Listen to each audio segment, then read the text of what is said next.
हाँ दोस्तों, आप सबका हमारे चैनल पे बहुत बहुत स्वागत। यदि आप हमारे चैनल पर नए हैं तो हमारे चैनल को सब्सक्राइब करें, वीडियो को लाइक करें, वीडियो को शेयर करें। आज हम कक्षा 10 का रसायन विज्ञान का भाग 2 पढ़ने जा रहे हैं। ठीक है, यदि आप भाग 1 नहीं देखे हैं तो हमारा प्लेलिस्ट में जाइए और भाग 1 देखिए। ठीक है, तो भाग 2 में हम क्या पढ़ेंगे? आज सबसे पहला हमारा हेडिंग होगा अपचयन किसे कहते हैं और उपचयन किसे कहते हैं।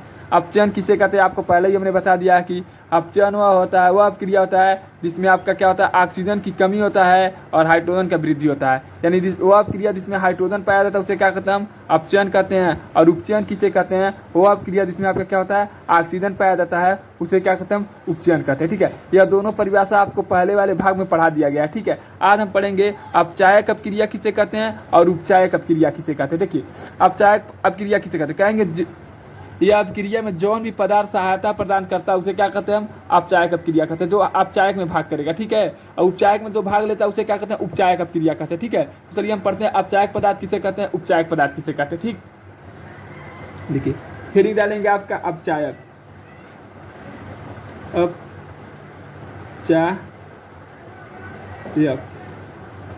अपचायक पदार्थ,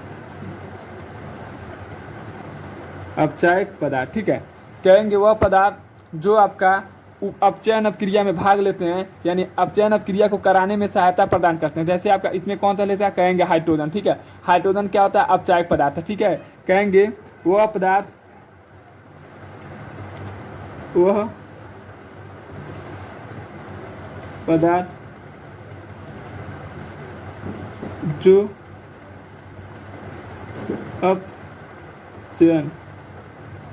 अपचयन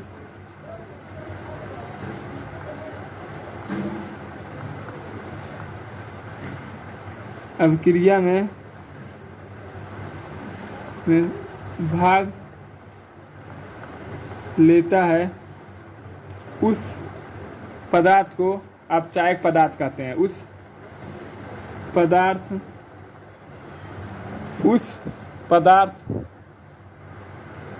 को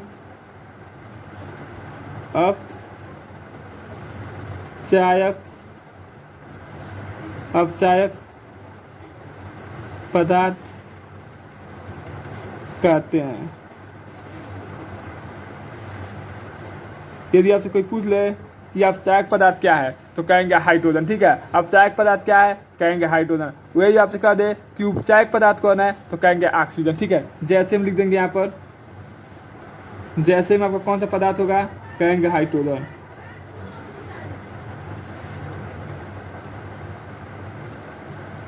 हाइड्रोजन यहाँ पर क्या होता है? अपचायक पदार्थ होता है। हाइड्रोजन आपका क्या होता है? अपचायक पदार्थ होता है। ठीक है, यदि आपको समझने में कहीं पर भी कोई दिक्कत हुआ हो तो आप क्या करेंगे? कमेंट करेंगे। ठीक है, यदि आपसे कोई पूछ ले कि अपचायक पदार्थ किसे कहते हैं तो कहेंगे वह पदार्थ जो अपचयन अपक्रिया में भाग लेते हैं या सहायता प्रदान करते हैं उसे हम क्या कहते हैं? अपचायक पदार्थ कहते हैं। ठीक है, अब पढ़ते हैं उपचायक पदार्थ किसे कहते हैं। ठीक है, एकदम पूरा आसान तरीका था। ठीक है, यदि आपको कहीं पर भी कोई दिक्कत हो आप क्या करेंगे? कमेंट करेंगे। ठीक है, अब पढ़ेंगे उपचायक पदार्थ। उपचायक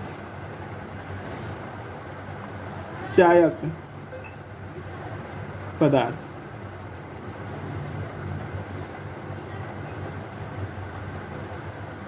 उपचायक पदार्थ कहेंगे वह पदार्थ अपचयन लिखे ने बस लिख देंगे उपचयन अपक्रिया। ठीक है, वो जिसमें भाग लेते हैं उसे हम क्या कहते हैं? उपचायक पदार्थ कहते हैं। जैसे हम परिभाषा लिखना चालू करते हैं, कहेंगे वह पदार्थ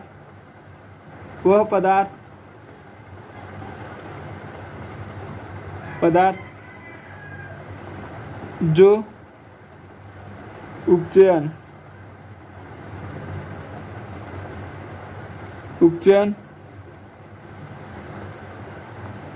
अभिक्रिया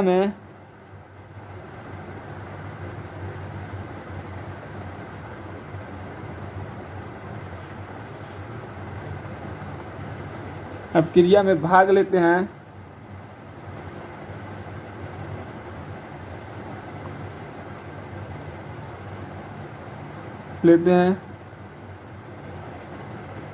उसे उपचायक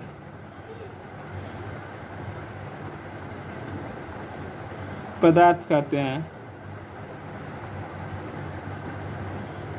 ठीक है, कहेंगे वह पदार्थ जो आपका क्या कहता है उपचयन क्रिया में भाग लेते हैं उसे हम क्या कहते हैं उपचायक पदार्थ कहते हैं। ठीक है, यदि आपको पदार्थ परिभाषा समझने में कहीं पर भी कोई दिक्कत हो तो आप क्या करेंगे, कमेंट करेंगे। ठीक है, और आप बताइएगा कि हमारा वीडियो आपको कैसा लगता है कमेंट करके। ठीक है, चलिए इसके जैसे हम पढ़ लेंगे, इसका जैसे हम क्या होगा कहेंगे ऑक्सीजन। ठीक है, इसका जैसे हम क्या हो जाएगा कहेंगे ऑक्सीजन।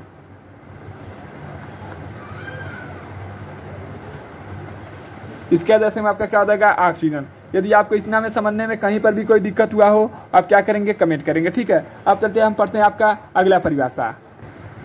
अब पढ़ते हैं हम संक्षारण किसे कहते हैं, संक्षारण किसे कहते हैं। ठीक है, यही आपको कहेगा कि संक्षारण का क्या परिभाषा होता है। तो आप देखिए कहेंगे किसी भी पदार्थ को नमी की उपस्थिति में या संपर्क में आने पर धीरे धीरे क्षय होने की प्रक्रिया को हम क्या कहते हैं, संक्षारण कहते हैं। ठीक है, संक्षारण किसे कहते हैं, जैसे आप लोहा हुआ देखेंगे, लोहा पर क्या होगा धीरे धीरे जंग लग के क्या हो जाएगा, धीरे धीरे वो क्या होगा गलने लगता है और धीरे धीरे वो क्या हो जाएगा एकदम गल का पातला होकर टूट जाएगा। ठीक है, उसे हम क्या कहते हैं, संक्षारण कहते हैं। कहेंगे किसी भी पदार्थ को नमी के साथ संपर्क में आने के कारण धीरे धीरे क्षय होने की प्रक्रिया को हम क्या कहते हैं, संक्षारक कहते हैं। ठीक है, किसे कहेंगे किसी भी पदार्थ को कहेंगे किसी भी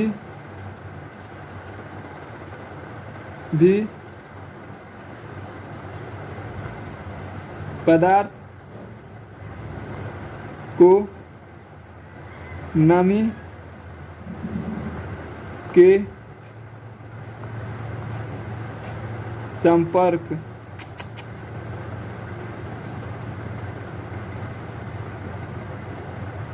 संपर्क ठीक है, कहेंगे नमी के क्या होना पर संपर्क में आने पर। ठीक है,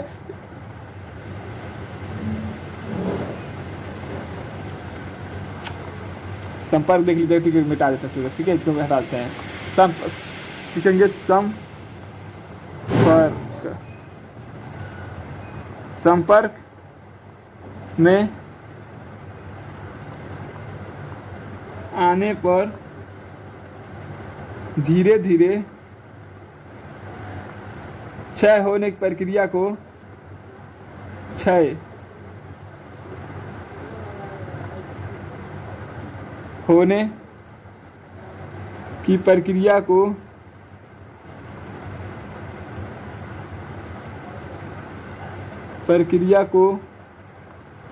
संक्षारण कहते हैं।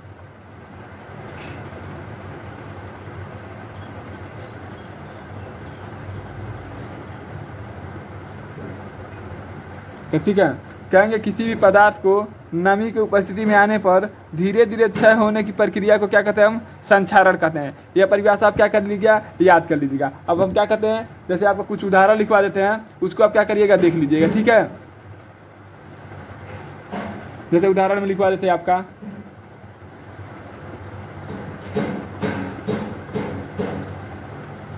लिखेंगे लोहे के पर जंग लगाना। ठीक है, क्या करेंगे, लिखेंगे लोहे पर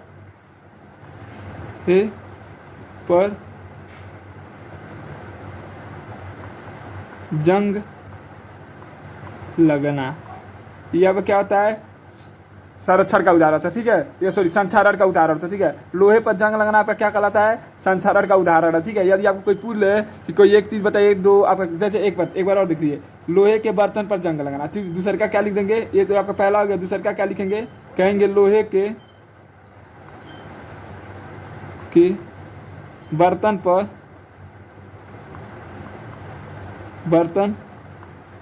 पर जंग लगाना। ठीक, और पढ़ सकते हैं हम मूर्तियों पर जंग लगाना। ये भी आपका क्या कहलाता है, संक्षारण का उदाहरण है। ठीक है, कहेंगे मूर्तियों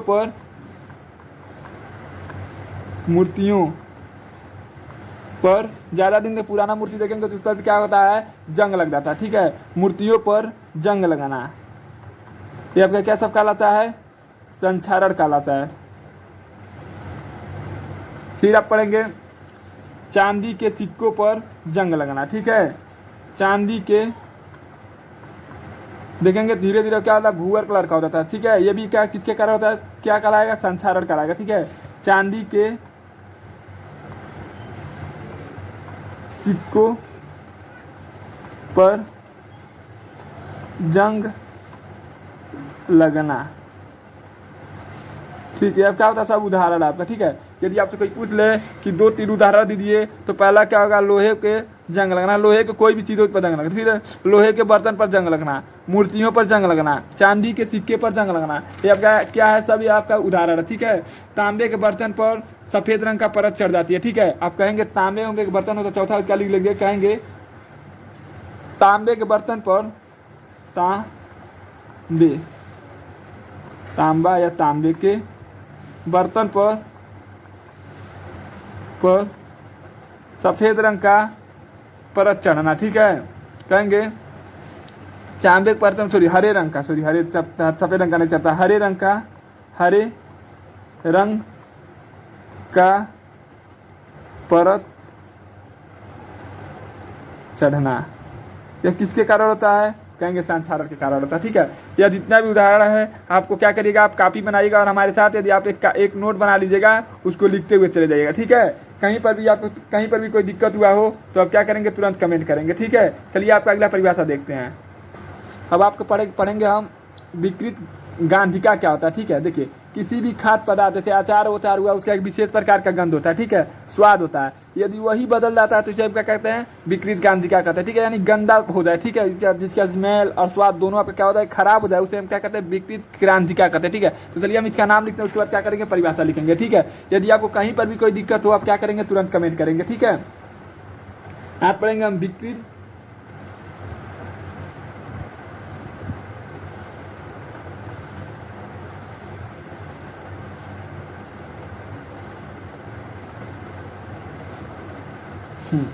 लिखेंगे कोई भी खाद्य पदार्थ का एक विशेष प्रकार का स्वाद तथा गंध होता है, यदि वही बदल जाता है यानी बेकार हो जाता है, उसे हम क्या कहते हैं, विकृत ग्रंथिका कहते हैं। कहेंगे सामान्यतः सभी खाद्य पदार्थों का, कहेंगे सामान्यतः सभी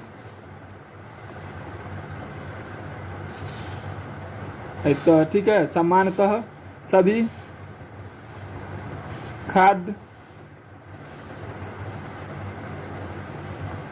पदार्थों का एक विशेष प्रकार का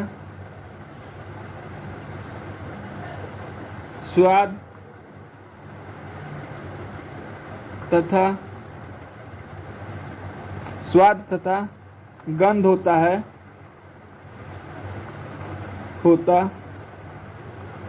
ठीक है, कहेंगे कि सामान्यतः सभी खाद्य पदार्थों का एक विशेष प्रकार का स्वाद तथा गंध होता है। ठीक है, यानी एक प्रकार का आपका सभी देखेंगे अचार का एक विशेष प्रकार का स्वाद भी होता है, गंध होता है। ठीक है, यदि इसी को खराब होने की प्रक्रिया यानी इसी का विपरीत होता है तो उसे हम क्या कहते हैं, विकृत गंध क्या कहते हैं। कहेंगे इसी को खराब होने की प्रक्रिया को विकृत ग्रंथि क्या कहते हैं। कहेंगे इसको खराब होने की प्रक्रिया को खराब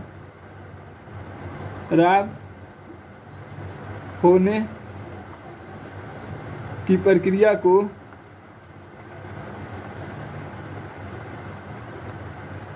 प्रक्रिया को विकृत ग्रंथि क्या कहते हैं।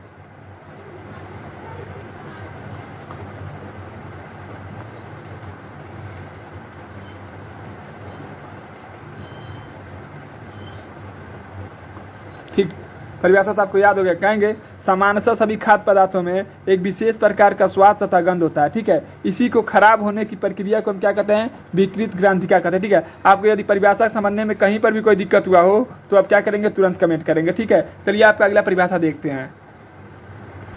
अब हम पढ़ते हैं रासायनिक अपक्रिया किसे कहते हैं। ठीक है, कहेंगे किसी भी पदार्थ को किसी भी तत्व को उसके प्रतीकों द्वारा व्यक्त करने की प्रक्रिया को आप क्या कहते हैं, रासायनिक समीकरण कहते हैं। कहेंगे रासायनिक समीकरण, यदि आपसे कोई पूछ ले कि रासायनिक अपक्रिया किसे कहते हैं तो ये आपका परिभाषा दूसरा हो जाएगा। ठीक है, और रासायनिक समीकरण किसे कहते हैं तो इसका परिभाषा आपका क्या हो जाएगा, दूसरा होता है। रासायनिक समीकरण किसे कहते हैं, कहेंगे किसी भी तत्व को उसके प्रतीकों द्वारा लिखने की प्रक्रिया को हम क्या कहते हैं, रासायनिक समीकरण कहते हैं। ठीक है, रासायनिक समीकरण किसे कहते हैं, देखिए परिभाषा लिखते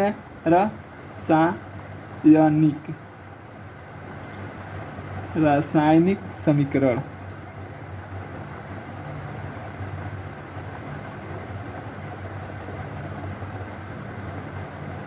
रासायनिक समीकरण कहेंगे किसी भी तत्व को उसको प्रतीकों को सूत्र द्वारा लिखने की प्रक्रिया को क्या कहते हैं हम? रासायनिक समीकरण कहते हैं। कहेंगे किसी भी तत्व को, कहेंगे रासायनिक विज्ञान में रासायनिक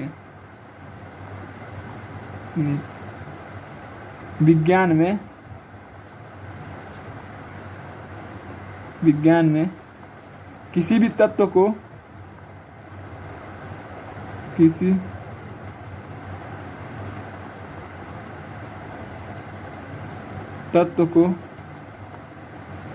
तत्व को उसके रासायनिक प्रतीकों द्वारा लिखने की प्रक्रिया को ही रासायनिक समीकरण कहते हैं। रासायनिक किसी भी तत्व को उसके प्रतीकों द्वारा लिखने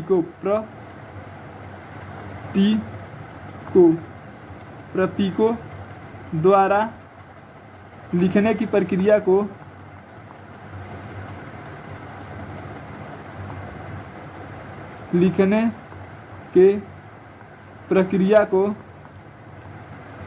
प्रक्रिया को रासायनिक समीकरण कहते हैं।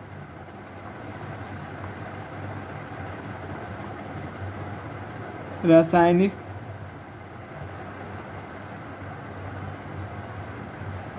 समीकरण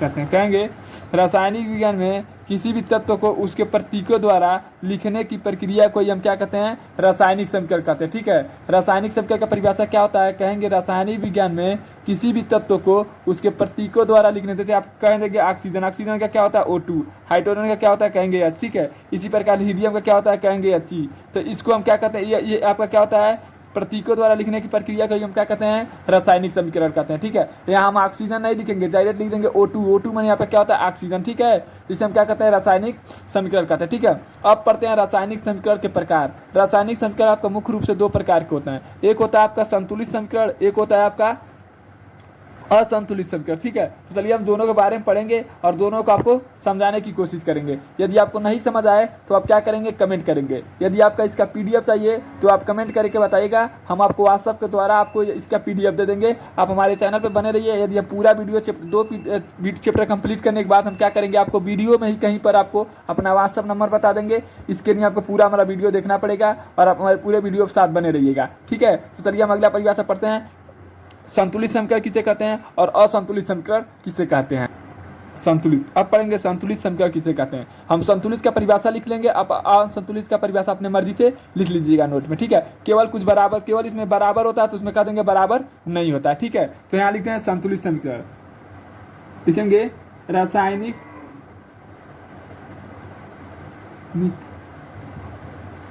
समीकरण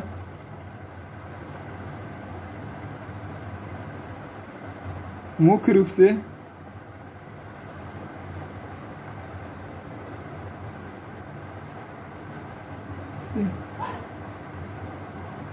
दो प्रकार का होता है।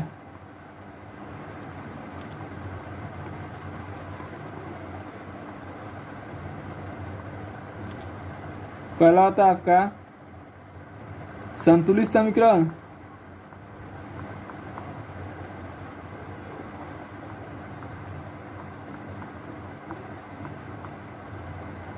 और एक आपका होता है असंतुलित समीकरण।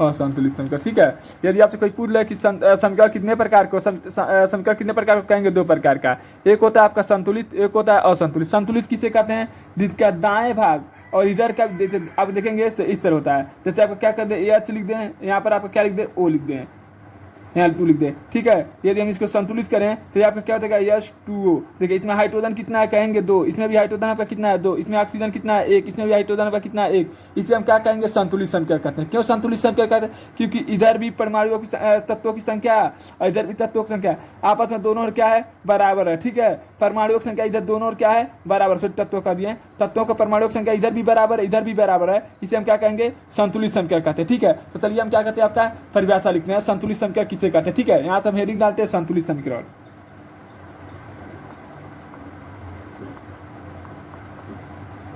संतुलित समीकरण में आप क्या करिएगा, इसको उदाहरण में लिख लीजिएगा। ठीक है, इसको क्या करिएगा, आप उदाहरण में लिख लीजिएगा। ठीक है, क्योंकि हम 2-3 उदाहरण नहीं लिखवाएंगे, एक उदाहरण और लिखवा देंगे आप कहेंगे तो। ठीक है, संतुलित समीकरण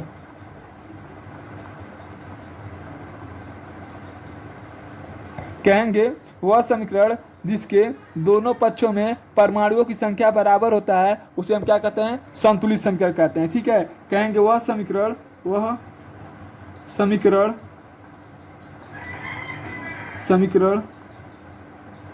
जिसके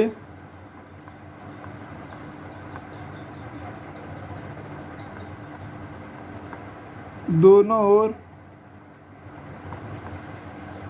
परमाणुओं की संख्या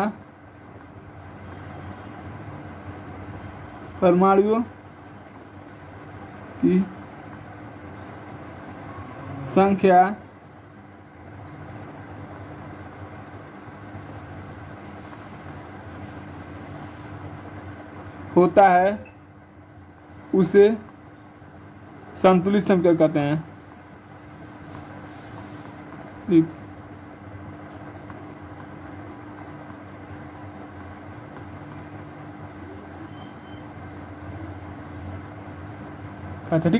यदि आपसे कोई पूछ ले कि संतुलित समीकरण किसे कहते हैं, कहेंगे वह समीकरण जिसके दोनों ओर परमाणुओं की संख्या का क्या होता है, बराबर होता है, उसे हम क्या कहते हैं, संतुलित समीकरण कहते हैं। यही आपसे कह दे असंतुलित समीकरण किसे कहते हैं,